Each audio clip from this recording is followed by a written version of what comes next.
ICU বা নিবিড় পরিচর্যা কেন্দ্র, জীবন বিপন্ন এমন রোগীদের চিকিৎসা দেয়া হয় এখানে। অথচ বাগেরহাট জেনারেল হাসপাতালে সেই আইসিইউ সেবা বন্ধ ১১ মাস ধরে। এতে বিপাকে রোগীরা। অনেক মুমূর্ষু রোগী থাকে, তখনই তাদের আইসিইউ সেবার বিশেষ প্রয়োজন হয়, কিন্তু এখানে অনেক দিন যাবৎ এই আইসিইউটা সচল অবস্থায় নাই, তাই রোগীদের অনেক ভোগান্তি হয়। বাগেরহাটের মানুষ এই সেবা থেকে বঞ্চিত হচ্ছে।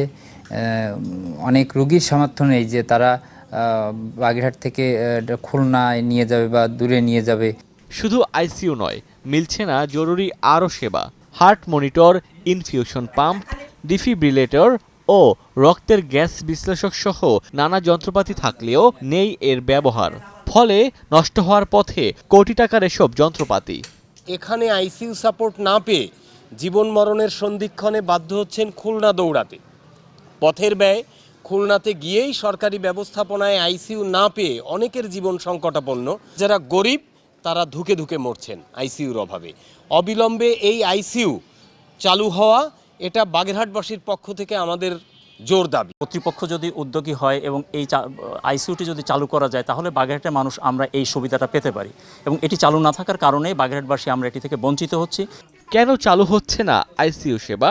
হাসপাতাল কর্তৃপক্ষ বলছে ২০২১ থেকে ২০২৪ সাল পর্যন্ত ধাপে ধাপে হাসপাতালে ১০ শয্যার আইসিইউ ইউনিট চালু হয়। প্রকল্প শেষ হওয়ায় পরে জনবল উঠিয়ে নেয় স্বাস্থ্য মন্ত্রণালয়। তারপর থেকেই লোকবল সংকটে বন্ধ সেবা।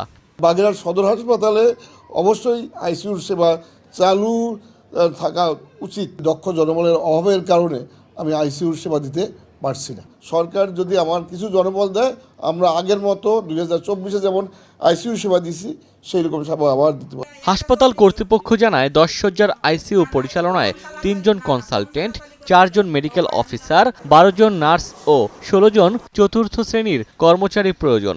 সেখানে নেই একজনও। Desk report, star news.